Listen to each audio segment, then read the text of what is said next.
Hello friends, मैं Pranita प्रणुस kitchen में आपका स्वागत करती हूँ। और आज हम करने जा रहे हैं मिट्टी के बर्तनों का जो प्रयोग करते हैं उसको खाना बनाने के पहले एक ज़रूरी काम जो होता है वो करना होता है।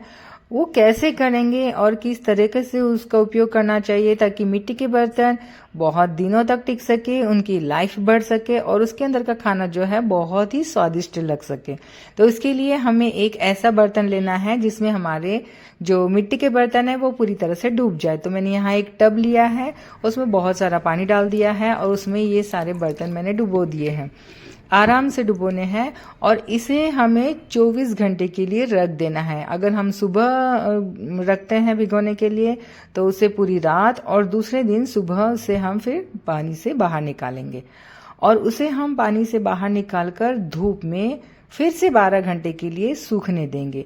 अच्छी कड़क धूप में आप उसे सूखने के लिए रख दीजिए। एक कपड़े के ऊपर रख दीजिए, चाहे तो पेपर के ऊपर रख दीजिए।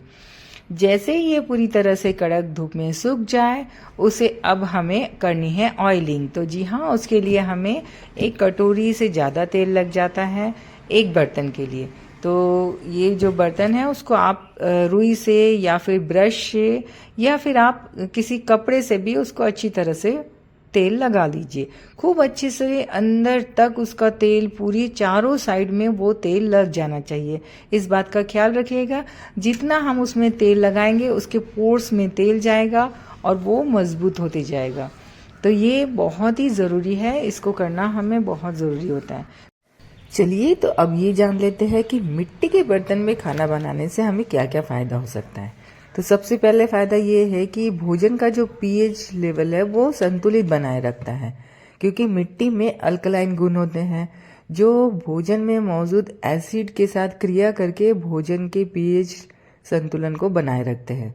और टमाटर जैसे एसिडिक फूल जो होते हैं ना, वो मिट्टी के बर्तन में प्राकृतिक रूप से मिठास ले लेते हैं। और साथ ही iron, calcium, sulphur, phosphorus, potassium, zinc और मैग्नीशियम जैसे जो तत्व शामिल हो जाते हैं, उससे शरीर में कब्ज, गैस, अपचन की समस्या नहीं रहती। उसके अलावा जो भोजन के पोषक तत्व है वो वैसे ही बने रहते हैं, वरना बाकी चीज़ों में जो है वो पौष्टिकता खत्म हो जाती है। अगर हम कुकर में बनाते हैं तो उससे भी पौष्टिकता खत्म हो जाती है। हार्ट के लिए भी बहुत अच्छा है क्योंकि इसमें कम तेल में भी बहुत स्वादिष्ट खाना बनता है। तो चलिए फ्रेंड्स, अब हम नेक्स्ट प्रोसेस की तरफ जाते हैं। हमें इसके बाद क्या करना है कि ये जब सूख जाता है अच्छी तरह से बर्तन, ऑयल अच्छी तरह से ले लेता है, तो उसमें अभी हमें चावल उबालना है। उसके लिए हमने एक कटोरी चावल लिया है और बर्तन को अच्छी तरह से पानी से भर लिया है और अब हम उसमें चावल डाल देंगे और उसे उबाल आने देंगे। ये सब चीज़ों को हमें धीमी आंच पे ही करना है। और यहाँ पर मैंने जो कुलचे का तवा है उसके लिए एक लोहे का दूसरा तवा लिया है, उसमें उबाला है। आप चाहे तो किसी बड़ी सी कढ़ाई में भी उबाल सकते हैं, क्योंकि ऐसे बर्तनों को हमें किसी और चीज़ के अंदर उबालना होता है। तो ये देखिए फ्रेंड्स, ये हो गया है चावल अभी। अब इसे हम छान लेंगे और इसको अच्छी तरह से धो लेंगे।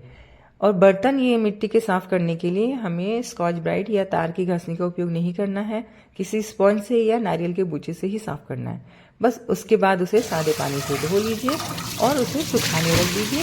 बस आपका ये जो बर्तन है मिट्टी का वो अगले खाना बनाने के लिए रेडी हो चुका है।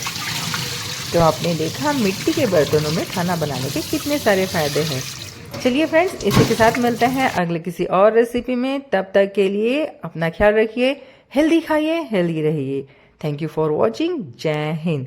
और प्लीज़ मेरे चैनल को लाइक, शेयर एंड सब्सक्राइब ज़रूर करिए और कमेंट करके मुझे बताइए कि आपको कैसा लगा। Bye bye.